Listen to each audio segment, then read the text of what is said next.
for taking time to do this today. Oh, I love doing this. Is part of the fun, right? And I did want to sort of follow up on some of that agenda that we talked last time. Sort of this how do you live authentically? And then I wanted to get a little bit more about you talking with the cat as well. Huh, okay, well, all right. Well, I'll tell you about the cat first. So, and then I do want to explore more about what it means to live authentically. I was just talking to a client in the States. She's a real estate coach, right? So she's a successful real estate agent, but she also coaches other real estate agents, and she's hasn't read the Joshua material, but she's a constant reader of the Abraham Hicks material, right? So she's quite up there, and she mentioned that a number of agents and workshops have said to her, affirmations don't seem to work. And I thought, yeah, that's quite a theme that comes up a lot. And so I made some notes here about when affirmations don't work.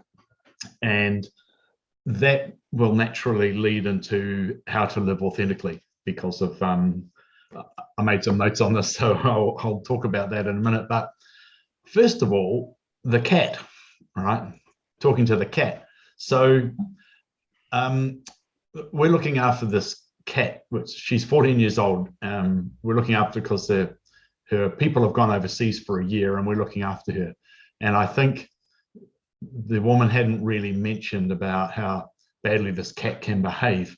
I think she was kind of headed for the hills and hope for the best.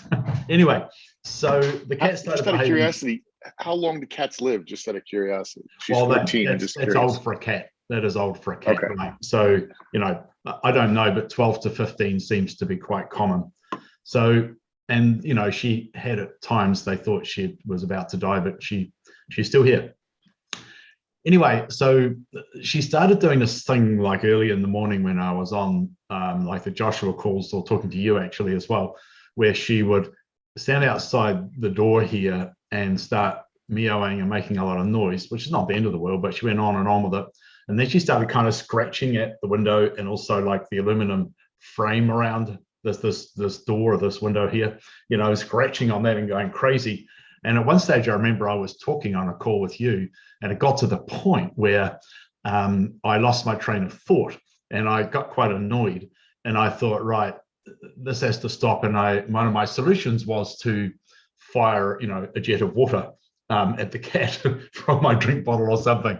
Like when I was a kid, you might fire a water pistol at a cat or something if it annoyed you. And then I was talking with Jessica, and she mentioned this thing about this Black Panther called Diablo. And Diablo was rescued from as I understand it, a zoo in Europe where he and some other panthers had been maltreated or neglected. And so they were rehomed in South Africa, and all the other panthers settled down really, really well. This is a Talking to Panthers story, by the way, so it is going somewhere. And all the other panthers settled down really well, except Diablo, who stayed fierce and savage and wouldn't come out of his night box and all this kind of stuff. And they tried everything to get him to settle in, and he wouldn't. So in desperation, they contacted this woman whose name maybe it's something like Anna Breitenbach. Anyway, if people Google the story about the Black Panther Diablo and a name like Anna Breitenbach, they'll find the story. But she is a famed, what I would call an animal whisperer, a talking to animals person, an animal communicator. And so the zoo staff didn't really think it would work, but they had nothing left to, nothing to lose, no other options. So they got this woman along, and she has a chat, so to speak, which is an unintentional pun because the word CHAT is the French word for a cat. But anyway, so she had a chat with this Diablo, and she reported back with some information which the people at the zoo realized she wouldn't have known. And Diablo had a list of concerns. And one of them was, I don't like my name Diablo, which I guess is because the black devil sort of thing. And so they changed his name to Spirit, which he likes a lot. And he was also very concerned about some panther cubs, which were at the same zoo where he'd been in Europe and Belgium or wherever it was, and what happened to them. And so she went and asked the zoo staff, and they said, oh yeah, those cubs are here as well, and they're doing fine. So she provided this information to Diablo. So whatever the list of concerns that Diablo had, the zoo people addressed those concerns to his satisfaction. And next thing you know, he's a pussycat. So he actually changed all his aggressive, angry, stay away behavior. So I thought to myself, well, that's a bit kind of wacko maybe, but what have I got to lose? Why don't I try that with this little cat called Poppy, this 14-year-old cat? And I got nothing left to lose rather than, throwing water at her. So I did, and I started doing this thought discussion with Poppy. And I said, why do you do this? Like, it doesn't work for me at all. And she said, well, I'm 14 years old. I'm old and I'm tired. I just want to come in and be able to sit comfortably in the warm security of the house. And I said, okay, I understand that, but we will let you in as soon as, we're up and about. And if I'm in a meeting, I can't let you in. So we had this kind of exchange of thoughts. And would you believe the cat completely changed her behavior from that moment? And so, for example, the next day when I had a Zoom call for Joshua, 30 seconds before the end of the call, instead of right at the beginning, she arrived at the store, which I can see just here. And I could see her just sitting there patiently waiting. No scratching, no meowing, none of that at all. So it's the most astonishing thing. And if I hadn't witnessed it, I wouldn't believe it. And I'll tell you something else interesting. Trace, to my potential embarrassment, has shared this story with a number of friends and neighbors around here who know this cat, and other people who don't know the cat, people who I wouldn't have thought were into this sort of woo-woo animal whispering stuff. But there seems to be quite wide acceptance with people, which makes me suggest that most of us know that we actually can communicate at some level with animals in a way that most of us wouldn't necessarily publicly admit to. So there you go. I love Poppy that. the cat. I love it. Poppy the cat. That's great. Yeah. So Jessica gave us some mention follow-up that? thoughts. Pardon? Did someone mention that on one of the Joshua on one of the, I think, the workshop calls? I posted it on the Facebook groups, and people You did? commented, Okay. and people were very interested in it as well. Yeah, I because the love guy it. said that he wants to know why his kitten wakes him up at 5 in the morning or something. So I said, oh, well, based on what I learned, you should just ask the cat why she does this. But Jessica also said to me subsequently, well, they say that your dog or your cat, if you think about a 5 or 6-year-old child, you wouldn't go out and leave them behind and not tell them you were coming back. So what she was saying is, when you're going out for an hour or 2 hours or 3 hours or whatever, and the cat thinks, oh my God, they're abandoning me. Because occasionally we go into the city and we'll go away overnight, right? We live out in this tiny village. And so we might go away for a night. And so in that case, we just leave some food and she can get at that and so on. So what we now do, believe it or not, is we tell Poppy that we're going away for an hour or two, or we're back tomorrow, or whatever it might be. And so that's our new paradigm with Poppy the cat. I love it. I think I read that on the Facebook, and it actually started to so my dog likes to wake me up at 5:30, 6 a.m., which is, it's actually it's kind of funny. Like, I need to get up, so it's a great alarm, and I don't have to set an alarm. I think one of the I don't know if you've ever followed Tom Bilyeu. He's like a motivational. He's a very new version of like a Dean Gracioso or Tony Robbins, self-made billionaire. But he is the Dean and Tony way. You got to take hard action, hard effort, right? You got to struggle. He struggled to make his company successful. He's got it. He's got a podcast called The Impact Theory. But the getting up early, and this Tom Bilyeu was like, listen, your body, you cannot set an alarm. Like, you just need to go to bed early. If you're jolting your body out of bed every morning via an unwanted alarm, he's like, that you're crushing your soul. He's like, go to bed early. Once in a while, you need to have an alarm. I understand that. Go to bed early. Let your body naturally wake up. Tell yourself before you go to bed what time you want to wake up. Tell yourself. And at the end of a week, you'll be waking up at that time. So, and I do it, and I he's great, and I kind of love it. But so I said to him, like, my dog's name is CJ. I'm like, CJ, why are you waking me up so early? I'm like, I'm going to sleep in today. All right, can we sleep in? And in the last like 2 weeks, he's literally at the foot of my bed when I open my eyes, and he like looks at me, he's like, now? Now? That's good. And I'm like, it's okay. Now, yes. He's like, okay. And it's almost like it's funny, but I do feel like I'm having a conversation with him. And when I do go out, I always tell them I'll be back in 1 minute.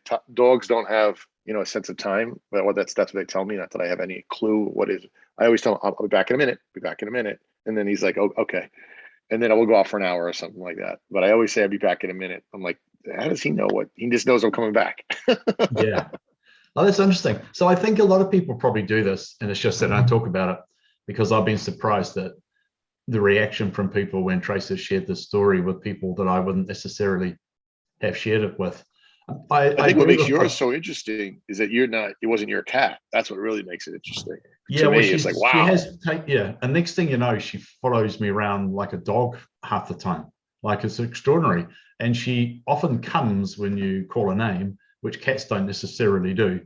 And sometimes if she's going somewhere she's not meant to go, then I'll say, Poppy, no, don't go there. And lately it hasn't worked, but for the first few weeks after that episode, it did work. She would actually sort of obey a command like an obedient dog, which was quite surprising. I agree with what that guy says about, because if you think about our natural body rhythms and all that sort of stuff, it would make sense that you probably would go to sleep as it got dark and wake up as it got light. And, if you live near the Arctic Circle, that could be a problem because it's dark or light most of the time. But ignoring that, most of the people live sort of closer to the equator. So historically, so I think that is natural. And, there's this thing that your pituitary gland manufactures melatonin from maybe about 10 o'clock or something in the absence of light. And one of the worst kinds of light that will disrupt this process, which has quite serious health and psychological consequences, like you need melatonin, it's a scientific thing, is blue light. So and like here they've replaced all the street lights that were kind of light polluting and scattering light everywhere. They've replaced them with these ones that only focus down. But the economic option across the entire city, including this little village, was these blue temperature lights. And so you got to make sure you don't let that blue light in the window, because your pituitary gland will not manufacture the melatonin, and you will have consequences. It has health and psychological, emotional consequences. So that's kind of interesting as well, that you do want darkness, and you do want to try and sleep with the hours of darkness. And another thing you mentioned, which I always thought was interesting, was like the self-awareness alarm clock thing. So my sister for decades would say to herself, tomorrow morning I'm going to wake up at 6 a.m. or 7 a.m. or whatever. And she said that always works. It always works. She's just retired now, doesn't need to do it anymore. But I said, what about if you've got an international flight and you've got to get up at 3 a.m? She said, yep, it worked fine then as well. I said, what, you wouldn't set an alarm clock as well as backup? She said, no, there was no need. And so yeah, I set backups. Yeah, I'm a backup kind of a guy. And if I was doing that, I would have my wrist thing buzzing, my Fitbit buzzing, at the time. Plus, I had my iPhone, doing an alarm a minute later just in case, because I wouldn't want to miss that flight, which is all about fear, really. Yeah, well, that's interesting. Well, I do think that guy's right, that we want to sleep on those natural sort of hours if we can. He is, if you get a chance, you can look up, he's on, it's called The Impact Theory. He is one of the best interviewers. Growing up, I was a fan of Howard Stern, just because as a kid, he was, the shock jockey. As I got older, I never really was a fan of the childish antics. It just got old fast. But what I always loved about him was he was a tremendous interviewer. Like, he asked you would love, there's an interview, because I know how much you appreciate music. There's an interview with him and Robert Plant. Oh, really? Right. That is, it's like 2 hours long. And it's one of the best.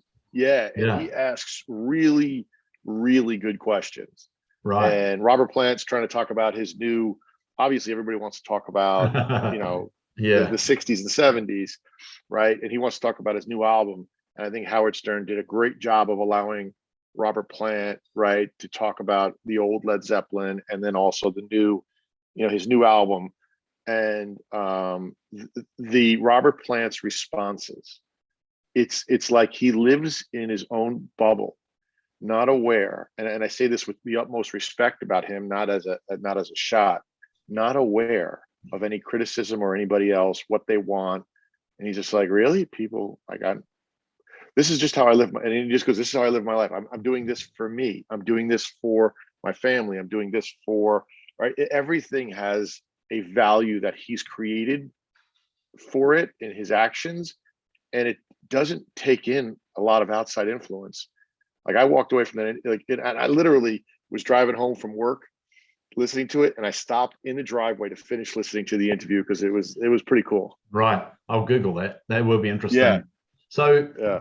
another thing I've been really interested in over many years, and I didn't realize why until recently, was the source of creativity for songwriters and artists and writers and so on. Like, where do the ideas come from? Comedians, for that matter, too.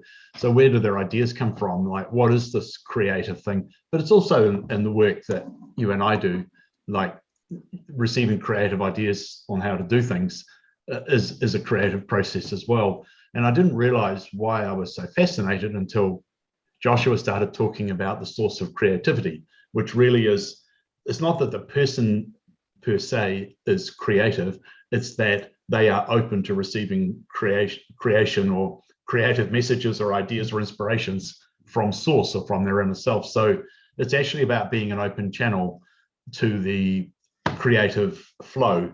And people that get writer's block are people that are probably trying to effort and struggle and control the conditions, and they inadvertently turn off the tap. So you could rephrase Robert Plant's attitude by saying, well, in some way he has discovered this creative flow, and he understands and trusts this flow, however he might characterize it. And he just knows that if he's authentically in that flow, he's going to have great ideas that are perfect for what he's interested in at the time. And so if you actually knew, like 110% knew that the idea you had, the creative idea you had, a song, for example, or an expression of a song, if you knew for a fact that it had come from source and you had it from the flow, then of course you would be completely confident in it.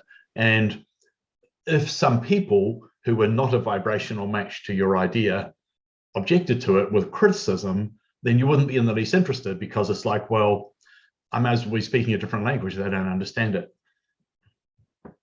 It's funny. The other thing he said too, which is a lot, and I couldn't agree with you more. I mean, we talk about, the way I've looked at, I think being creative, and I do think that is sort of one of my purposes. People, we always talk about, what is my purpose? Why am I here? And if I look back at my greatest achievements, I've been the connector, right? There's been a party here, a party here. I've always been the person that brings either money into people's lives, businesses to life, or I'm the guy in the middle. That's been that connector. And if I really open my eyes and see what I've been able to bring to life, I've become a vibrational match with that element. Sometimes it's not been part of the dream or what I wanted to do, but I've fallen in love, in passion with whatever that story, that narrative is of the opportunity. And I immediately become a vibrational match to that, and doors open up. And one of the things that Robert Plant was saying was that, Howard Stern kept bringing up the past, and he's like, I don't understand why do we keep talking about the past? It's done. I don't live in the past. I'm living in today and in the future. Let's talk about tomorrow. Let's talk about right now. And it was such a unique opportunity. And if you want to become that vibrational match for creativity, if you're living in the past, if everything in front of you in this sort of like semicircle is about opportunity, and if it all already exists, if it's everything is there, and the only way to move forward is to get something that's in that semicircle that's in front of you. If you're looking behind you and only talking about the things in that semicircle behind you, you're never going to be able to connect with anything creatively that's going to move you forward.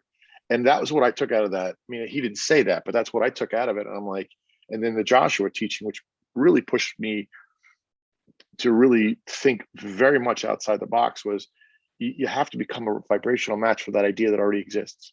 No matter how smart you think you are, if you are wanting to be funny and you're angry, you're just a vibrational match for more anger. If you are, I was cooking the turkey yesterday and I love cooking the turkey, and I had gotten this recipe, and I got up at like 5 a.m. and I'm like, this is going to be great. And at the end, the turkey, the woman who gave a beautiful direction, the turkey was great, said, you got to broil it. And I put it in, and I turned off the oven after 6 hours, put it in to broil to brown the top. And I put it in and I'm like, that doesn't feel right. Like, I'm like, okay, open it up. And I had the rack too high, and I put the broil on, and it started, just barely started to burn the top of the turkey. And I'm like, whoa, oh, I had to take racks out. But like, there was nothing written down. It was no, I closed it, walked away, and it felt, I was like, I was so in tune with having everybody eat it. It was a 22-pound turkey. It's great. I was so excited to share it with people that I closed it. And that is and I'm like, so the idea, it wasn't part of the directions. It wasn't, I'm not, the broil, that wasn't what I was like, I don't worry about burning it. It is constantly. And if you're not connecting through love, if you're connecting through a desire of lack, I don't have enough money, right? I don't have that. You just, that to me was the clearest definition of what a vibrational match was, because there really was no huge benefit. There was no transactional element for cooking that turkey, right? It was just sharing pure love. Yeah, that is pure love. Yeah. Well, now that you mention it, cooking is another place where you can get in the flow. And I like cooking, and I do follow recipes sometimes, but normally once I've got a recipe, I start to innovate my own version. But most of the time I just make stuff up, right? So I think, and ideas just come to me, and I never knew where they came from. I just knew that if I was in a space of relaxed enjoyment and, feeling, I guess, what you might now call love around what I was doing, it's like, yeah, I really want to do this. I'm not doing it because I have to make dinner tonight. I'm doing it because I really want to cook something that we're going to enjoy. And then all these ideas come to me, and people say, where'd you get this recipe from? What's this recipe like? What's in here? It's like, I just made it up as I went. And that's a creative process, which I get a lot of satisfaction from. It's funny. It starts for me like in this. I like to do my wife and I share all the responsibilities for cooking and shopping. And I actually like to go to the grocery store, and I'll just go, because it's one of those things, put my earphones in, right? Just walk and shop. It's great to see people, right? It's just a beautiful place. And I'll see seasonings and ingredients, and I'll just start. And my wife's like, why did you get this? And I'm like, I don't know. And then like a week later, I'm cooking something. I'm like, oh, here we go. That's the thing. Yeah. Right. It is that we it's funny. I have I had this rash, and I got it on my daughter had it, and I had it. And there's this one cream that takes it away in no time. And I haven't, I got the rash like 5 years ago, and whatever, it was a couple of years ago. We had the cream, we saved it, and we had lost it, had not moved the houses, hadn't done anything. And the other day, it pops up. I'm like, I see it in my drawer, and I'm like, whoa, and I started laughing. And the next day, I had the rash on my. I sometimes when I shave and I cut, I get this rash. I'm like, holy cow! And I just it's gone. And it was just one of those things that it's like, and I didn't think of it at the time, or think any of it at the time. But this is something that I had gotten regularly, for a period of years, and haven't seen or gotten it 5 years. And the cream, I'm like, I keep saying to myself, I'm like, that's what it means to be a vibrational match. Like there is absolute love in your heart. You feel good about it. And things people call a coincidence, but is it really, or is it just you become this? And if you think that there is no time, one of the, I'll send it to you because you're really get a kick out of it. And I forget who did, I got to look it up, but he said, time doesn't exist. Movement doesn't exist. Everything, all you're doing is changing your perspective. It's like you stand still and everything does is change in front of you, which is a super interesting concept. So if that's the case, if we're all just sitting still for the purpose of this conversation and everything's just changing in front of us, right? Then, and it's all there. It's already existing, but you're looking at it through a different kaleidoscope every single moment of every single day. But you literally aren't really moving. You're not really changing anything. It's just your perspective that's changing. It's like a play on the Matrix, right? But it is super interesting. And I do find when I'm, and it's more often now, but it's not that it's not enough or not. When I am in that complete alignment of just pure like love and appreciation and gratitude, I do find things, and I wouldn't say appearing, connecting more easily. Yeah, that is true. That does happen when you're in alignment. Those things, such as the inspiration to something's not right with the turkey. Yeah. Yeah. Yeah. Well, and it goes back to your affirmation when we started, right? So I hear all these things, and I did it too when I first read The Secret in 2005. My wife got it to me as a birthday present. I had started my company. I was struggling with trying to find new revenue, and I'm like, is this my life? Just, I was a 35-year-old man, and I'm like, I can't live like this anymore, struggling and efforting. And I would create these affirmations, but I was creating them out of anger. I'm gonna be Yeah. you're creating these affirmations that aren't true to your soul or you don't believe in. So when people say mantras and affirmations, I say, before you start anything, close your eyes and tell me what you feel. And and if they're feeling fear, we got to start there, right? You start with the fear aspect. What are you so fearful of? What do you like? Fear is part of all of our lives. It's always a part of our life. It helps us identify what our limiting beliefs are and helps us move forward. But I agree that mantras and affirmations don't work if you're living in fear, and they never will.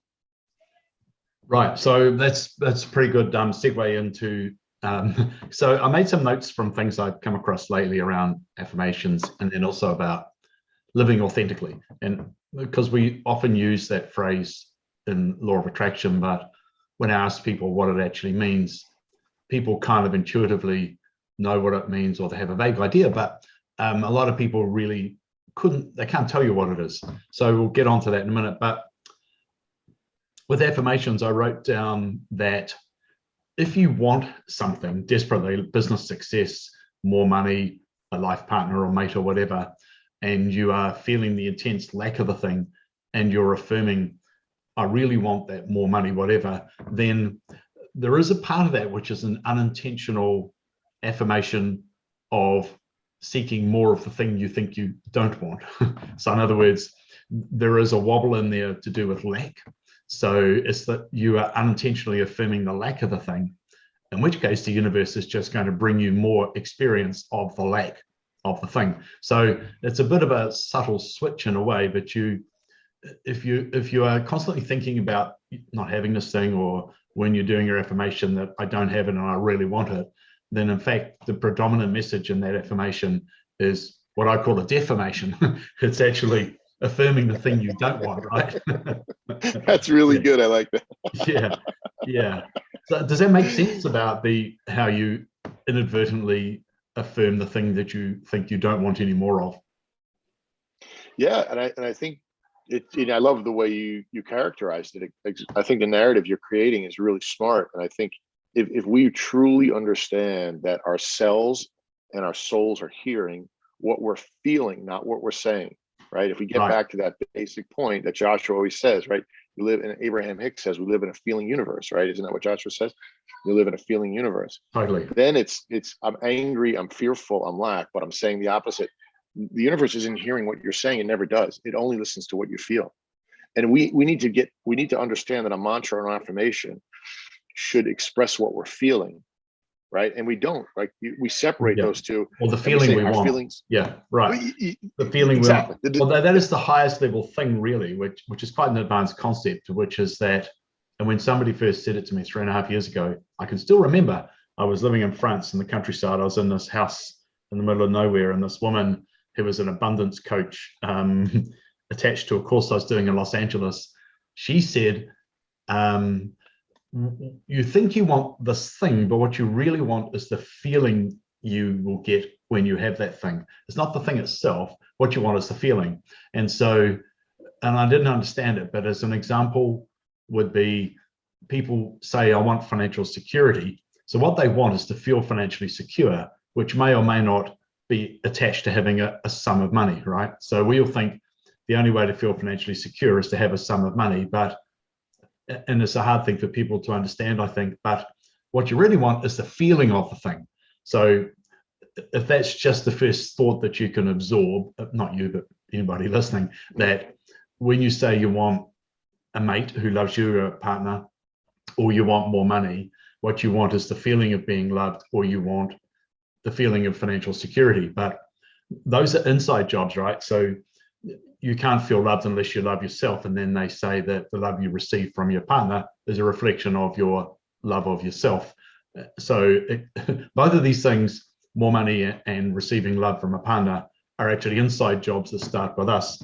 So part of the whole thing about an affirmation is like when you described so eloquently when you had those business affirmations, which were more in the nature of demands, aggressive demands, you could say, or Joshua might say, that that's all very well, but that's an exploration of who you are not.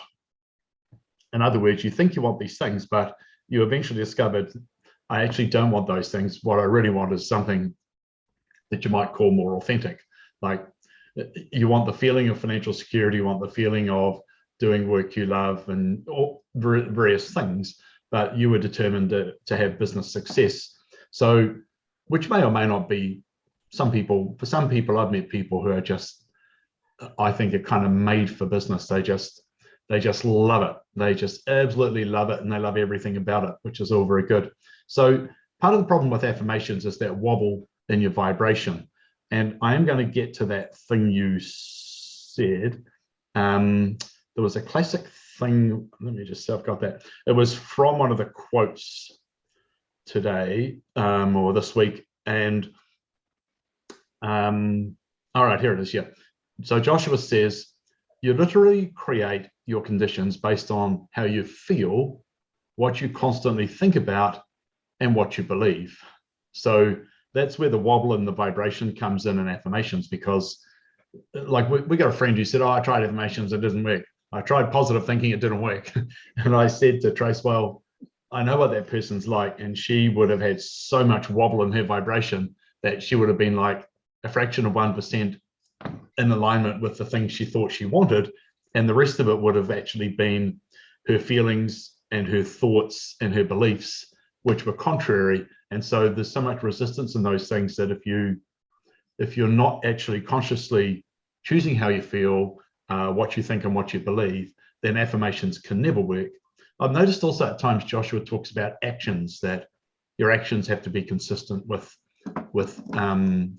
what it is that you want as well, which is kind of interesting, really, that because actions is a whole different thing from beliefs, thoughts, and feelings, right? So they talk about trying to control conditions rather than letting the universe deliver the most elegant solution that you never imagined. So the reason I wrote that down is that another thing about affirmations, and also with the way a lot of people use the limiting beliefs, manifestation event form that we use, is that it can be an effort to control conditions.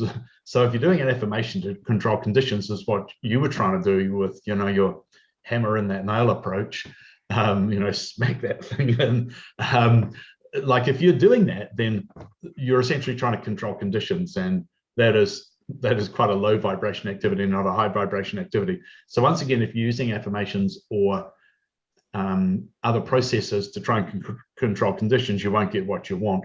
So, because Joshua said, if you believe you can control the conditions around you, you will attempt to control the uncontrollable.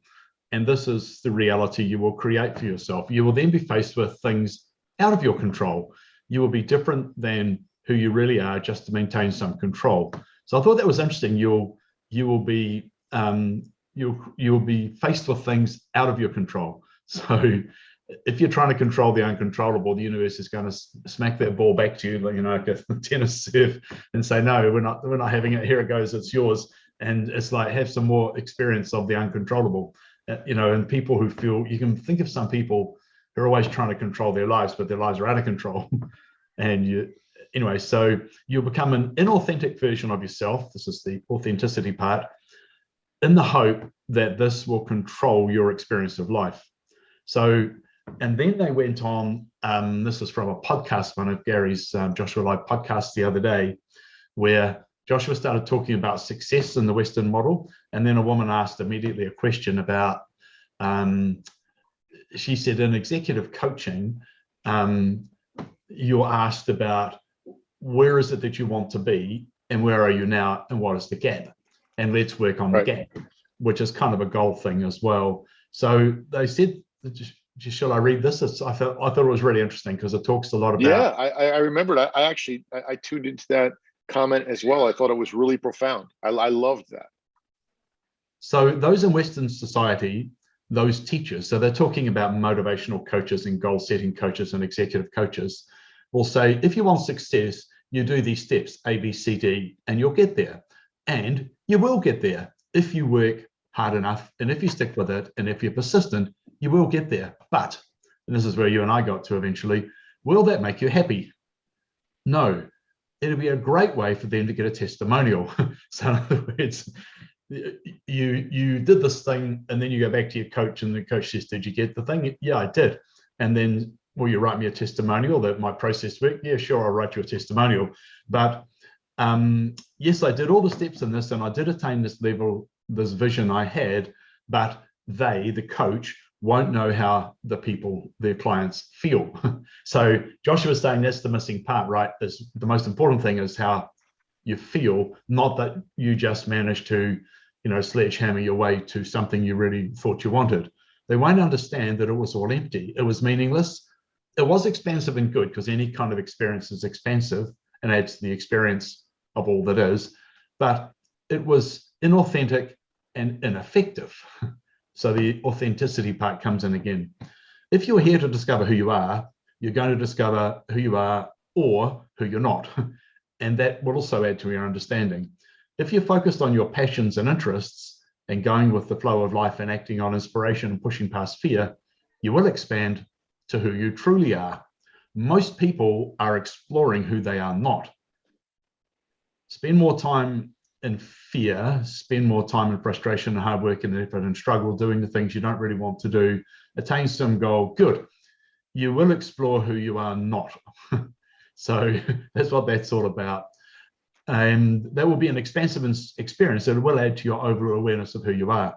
So that's where we got to with affirmations. And from there, the next part, I had some notes, which we can talk about today or next time, about what it means to live an authentic life, what it means to be authentic. And I've assembled some. What happens with this Joshua work is I start thinking about what does it actually mean to be authentic? And suddenly I hear all these comments and quotes coming in, and most of my questions get answered before I even need to go and ask them on a live call with Joshua. So, and that's starting to happen with the authenticity part, but I may still ask them anyway. What are your thoughts on all of that? You know what? I love what you just said. And I took some notes down because you really had, I think, some very profound sort of concepts. And I had written a paper when I was first coming out of my funk in 2015 and 16.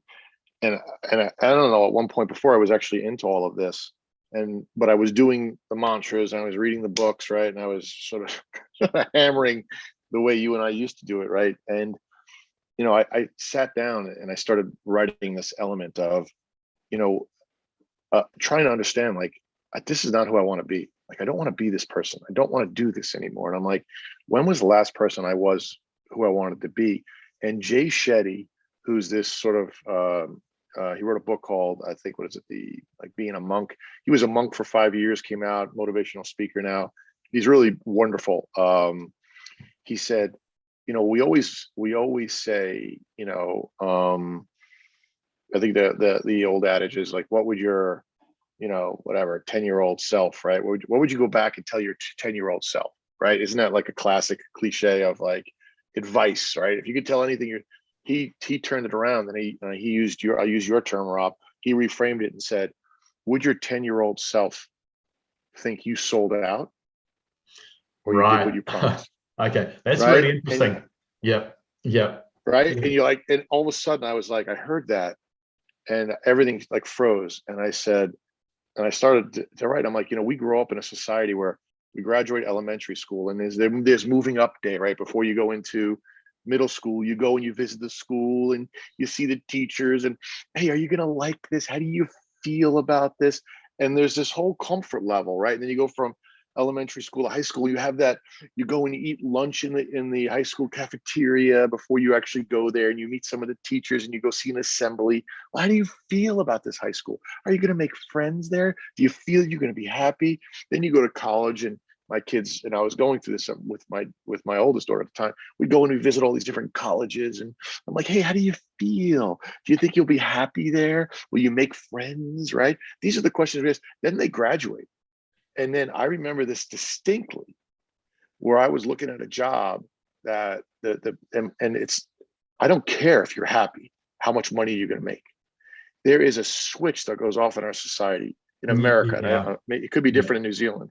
No. But in America, where we stop being authentic the day we graduate college, we don't mean to stop, but society stops asking us how we feel. And then we start compromising ourselves. We start doing things for money that maybe we wouldn't have done, right? I looked back, I wrote this paper. It's like, when was the last time someone asked you how you felt as an adult? Right? And I'm like, and I look back, I'm like, nobody's ever asked me how I felt. Like you just said, can you make the payment? Can you make the bill?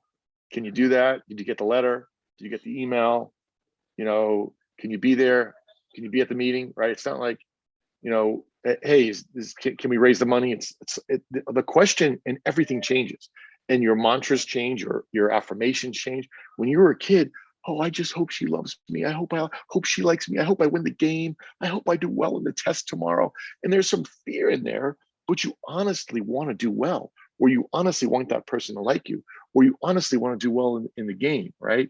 There are some truth in those things that aren't like, well, I'm afraid I suck and I'm not going to play, or afraid I'm stupid, I'm going to fail everything. Well, you know, a little bit of truth in some of that for some of us, and we continue to experience that lack, right?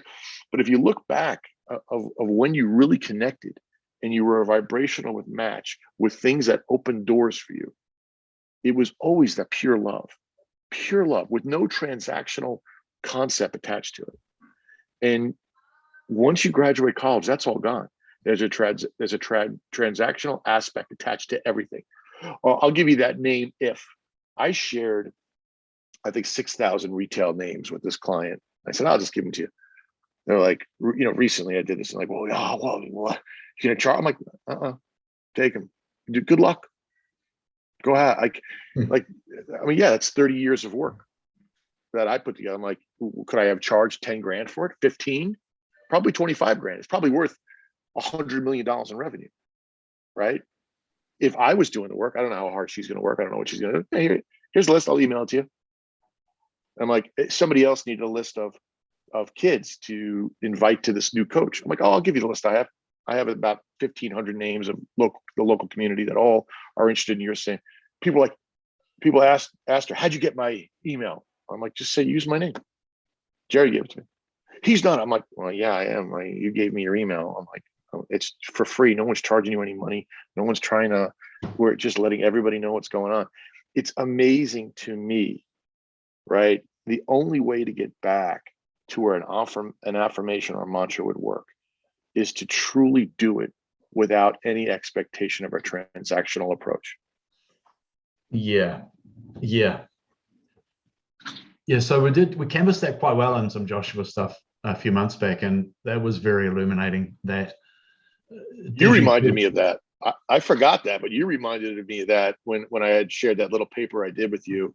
You made that note, hey, don't forget to talk about the transactional aspect. Okay, right. And that was like really powerful for me when you gave me that advice. I was like, wow, that was the missing piece for me.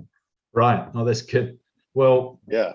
So I mean, that whole idea it's quite a simple idea that if you give something to someone, why are you doing it? Are you doing it so they would like, love, or respect you, or are you doing it, you know, so you might feel affirmed in someone else's eyes, or are you doing it out of pure love? And I remember asking that question on a Joshua Live one day, because they were talking about transactional giving, and it kind of sounded like all giving was transactional. And so I said, well, you know, I bought this big bag of oregano, and I also remember that, coffee beans. And then Trace's sister, who's a real foodie, and her son, Trace's nephew, who's a real foodie, they were both staying with us. So I said, this oregano is really good, and I had so much of it. I gave it to them, and I know they love cooking, and I know they'll use it. And then I said, these coffee beans I got, these they were either Guatemalan or Colombian beans, and that I got from this really good bean supplier. I said, these are really, really good. You've got to try these, take some home. And so Joshua said, well, from the way you, basically what they were saying is the energy I had when I described that, they said, well, you did that out of pure love. There was nothing transactional in that. And the things I had not love much that. monetary value. It was about sharing the love of cooking and food and coffee. So that was interesting Well, because there it was a is. trivial example, but it was like, oh, okay. So now I know that feeling. I know that feeling when I'm doing it out of pure love. And I look back to my step grandchildren, the four oldest boys, when they were really young, and I would, especially the three oldest ones, we did a lot together, and I did it out of pure fun and pure joy. And now they're adults, and two of them have got kids of their own, and so I'm a step great grandfather. And these boys suddenly, who are typical kind of guys that don't say much about anything, they're suddenly reflecting back to me how much I did for them, how much time I spent with them, how much it meant to them, and what an influence I've been in their lives. And it was like, not with me asking anything at all. This just one day, well, this love started flowing back. And I thought, yes, I know that feeling. It was the same feeling I had trivially with the oregano and the coffee beans, that I know when you're doing something from the pure fun and enjoyment and love part of it. It's funny you say that. So, and it is, and I love that story, your oregano story. I remember when you said that, and it's so true. It's like, because that, and I use that in my mind when I'm like, is it transactional? And that's a great guidepost. Like your story is a great guidepost, right?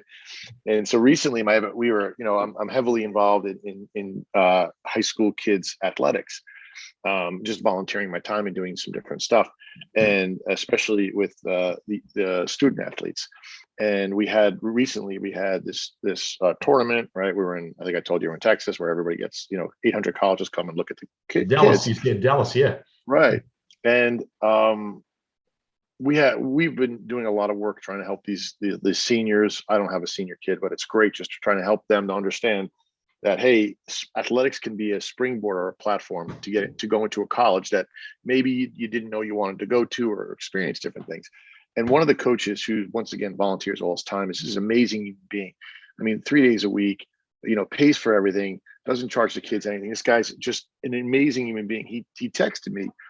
There's there's a couple of college coaches that I'm friends with, and one of them came up to me at the airport, was talking to me, and mentioned this guy's daughter's name. And I said to him, "Hey, my God!" And he's like, they all joke with me. They're like, "Well, wait a minute. Were you selling our kids? Like, you're always talking up our kids, or did he come over and really ask about it?" I'm like, "No, he came over and asked about her." And he's like, "Well, should I email her?" And so I reached out to one of the other dads, and I said to him, here's this guy that's doing so much for us, and so much for the community, and so much for kids, and he doesn't know how to approach this with. I'm like, how can we help him? So this guy, and my daughter is at a certain age where she's being recruited now by the same coach. So I could talk to him in the airport, but I can't text him or call him, right? Because of whatever the guidelines are. So I said, what can we do for this guy? And we chatted, and we had a few ideas. And he goes, next morning, this is what I'm going to say to him. And he's able to talk to the coach because his daughter has already moved on. And he reaches out to the guy and has this, and he goes, you know what? We're going to offer his daughter a spot on the team. And so he texts me, hey, listen, coach is going to offer so-and-so a spot on the team. And I'm like, the first thing, and I just put the phone down, and I had like this joy. I said to my wife, I said, honey, do you remember? I'm like, wow, this guy, I'm like, this is the way he responded. The coach is so excited.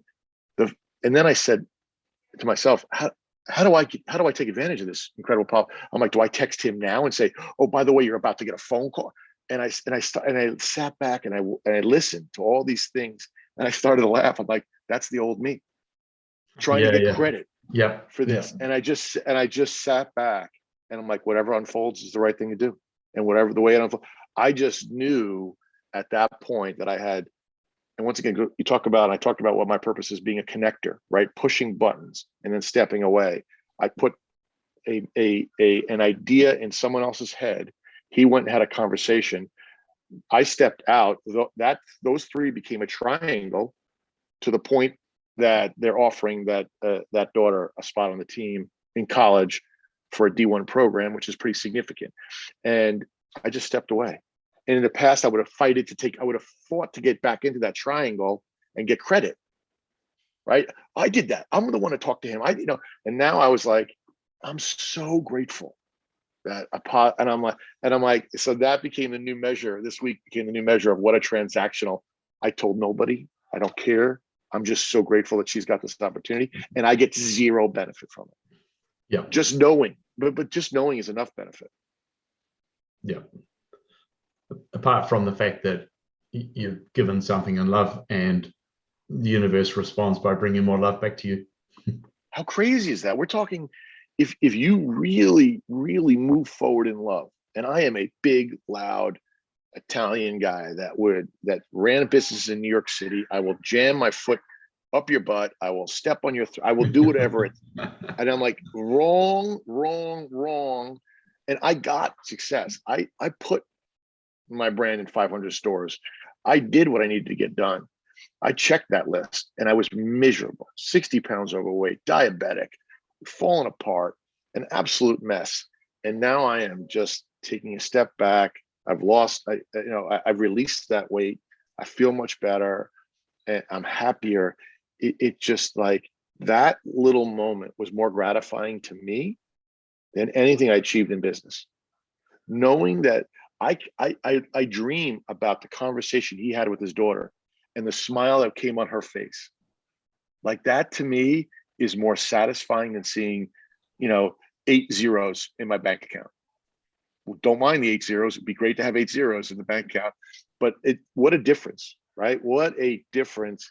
And it's funny because the guy had texted me back, the guy I was working with, and said, there really isn't anything we can't accomplish if we just focus on the kids. And I'm like, once you take the benefit off yourself, yeah, everything changes. Yeah, it that would be a beautiful, perfect point to wrap it up. Once you take the benefit off yourself, everything changes.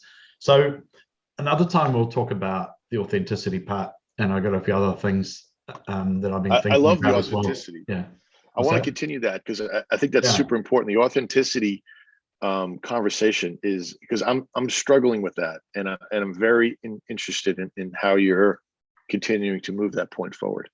Well, you'll probably find, as I will, that between now and the next time we talk in a week, that a whole lot of messages about living authentically and authenticity come to us. And so grab those and record them, and we'll talk about that. How to live an authentic life and being my friend, in alignment. Yeah. Okay. Right. See you soon. Thanks, Jerry. You got it. Bye-bye. Okay. Bye.